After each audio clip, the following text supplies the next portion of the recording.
आल Weaver तो हमारा family आज एक बार फिर हमारे साथ हैं जी चौधरी अब्बास मजीद साहब। ये इनको पकड़ लेते हैं जनाब हमारे नाज़रीन के बताए कि इससे पहले जो वीडियो आपने देखी उसमें फैमिली प्रॉब्लम्स कवानीन के बारे में बताया कि किस तरह डिग्री ली जाती है, फीमेल बीबी जहाँ भी हो उसको वहीं पे राइट्स है। तो इस दौरान अब्बास साहब हमें बताएं कि बच्चे भी हो जाते हैं तो बच्चों के बारे में, आर्जी कस्टडी लेने के बारे में और मीडिया के बारे में क्या तरीक़ाकार है, क्या हो सकता है। क्या ऐसा बाज़ दफ़ा होता है देखने में आया है कि ज़िद में आ जाता है कि अगर माँ के पास है वो कहती है जी मैंने बाप के मुलाकात नहीं करवानी, अगर बाप के पास है तो माँ से नहीं करवानी, बच्चे रुल जाते हैं। इसके बारे में थोड़ी सी तफसील से बताएं, बड़ा हसास इशू है जो इस पर आज हम बात कर रहे हैं। मेरे साहब ये आपने जो आज सवाल किया है ना, वाकई ही ऐसा कह लें दिल मुट्ठी में आ जाता है इस सवाल पे और इसके जवाब देने में, इसकी तफसील बताने में। देखिए, अलहदगी वालिदैन में होती है, बच्चों में नहीं होती। और मैं पेरेंट्स से जो मेरे पास क्लाइंट आते हैं मैं उनसे भी रिक्वेस्ट करता होता है, चाहे वो खावंद हो चाहे वो बीवी हो, जब जो मेरी क्लाइंट होती है मैं उन्हें ये कहता होता हूँ कि देखें अलहदगी आप में हुई है, आपके बच्चों में नहीं हुई।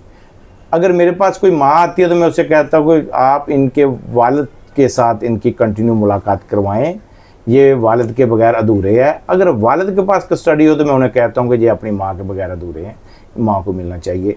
और अदालतें जब बच्चों की आर्जी कस्टडी भी देती है, वालिदैन से लेके वालिदैन के दरमियान जब झगड़ा हो जाता है, अगर बच्चे बाप से लेके माँ को दिए जा रहे होते हैं ना, उस वक्त जो बच्चे अपने बाप के साथ चिपट रहे होते हैं, कोर्ट में सन्नाटा छा जाता है और जो वकला साहबान है और जजेस है सभी उस वक्त गमगीन सूरत हाल में होते हैं।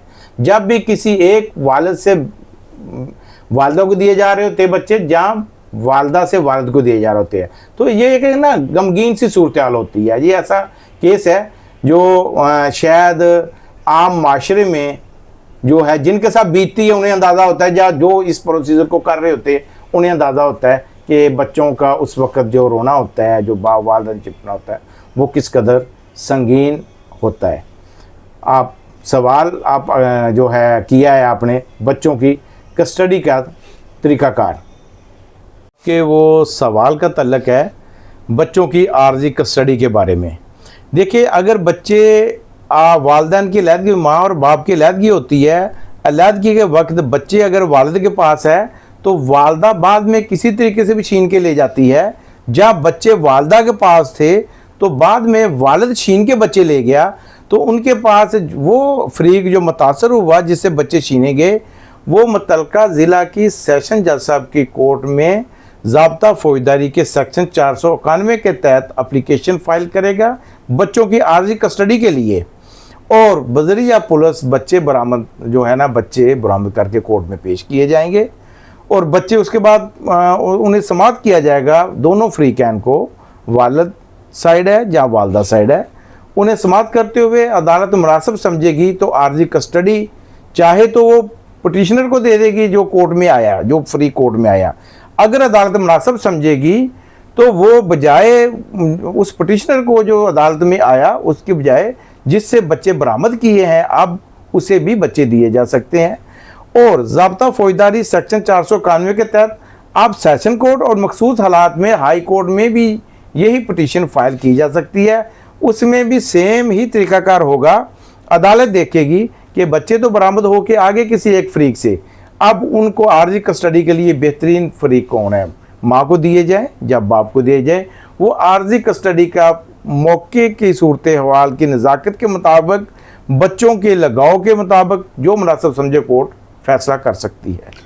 जी अब्बास साहब, ये तो ठीक हो गया। आम तौर पर देखा गया कि बच्चे रुल जाते हैं, यही होता है, किसी का नुकसान नहीं होता, पेरेंट्स का, मदर का, फादर का नहीं होता। तो ज़िद एक्चुअली सारी अना और ज़िद की बात होती है।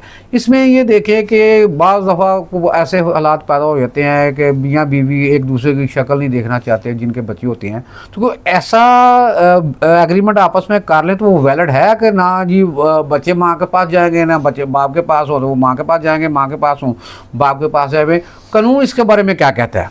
कानून में ऐसे एग्रीमेंट की कोई कानूनी हैसियत नहीं, नल एंड वाइड है। कोई ऐसा एग्रीमेंट बच्चों पे लाई नहीं हो सकता जो आपस में वालिदैन ने किया हो, बच्चों के मुतलका कोई एग्रीमेंट नहीं है कानून की नज़र में। जी ठीक हो गया। दूसरी बात ये है कि आमतौर पर देखा जाता है कि जिसको लॉ का नहीं पता वो भी जनाब लायर बन के बैठा होता है। वो जी बच्चा जड़ा वे कि ना वो 18 साल तक तो बच्ची जड़ी है कि ना वो 16 साल तक हो गई, या बच्चा सॉरी 7 साल तक या 8 साल का, तो बच्ची 17-18 साल की तो माँ को जाएगी या प्यो को जाएगी।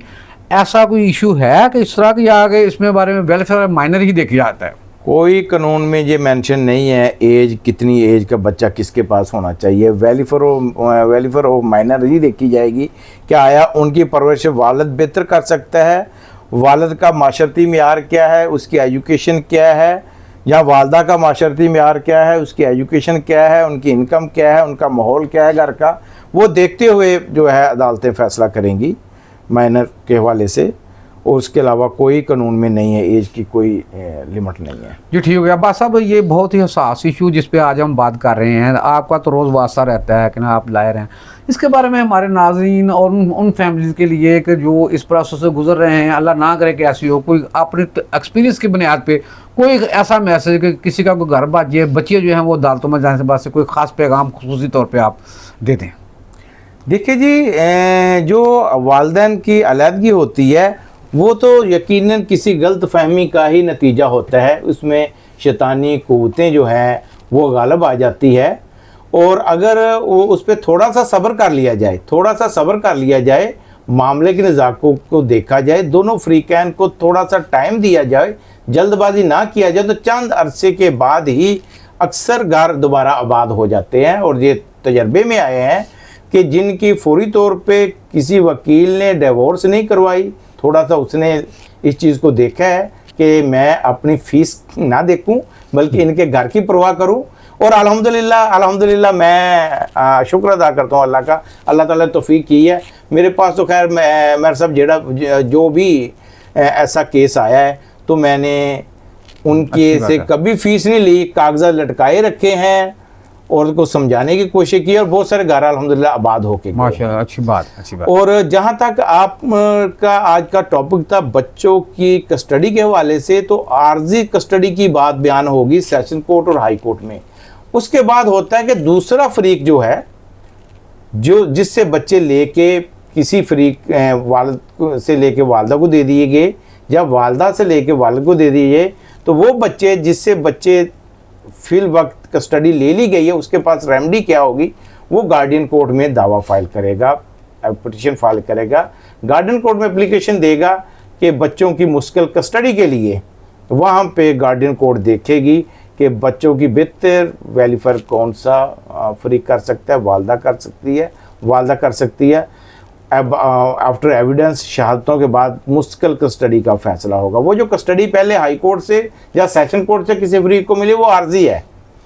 मुश्किल कस्टडी लेने के लिए बच्चों की वो गार्डियन कोर्ट में, सिविल कोर्ट में आपको रिव्यू करना होगा। जी ठीक हो गया जी, आपका बहुत शुक्रिया। आपका हम कीमती वक्त लेते हैं, हालांकि लायर के पास होता नहीं, आप हमारे नाज़रीन को, व्यूवर्स को बताते रहते हैं।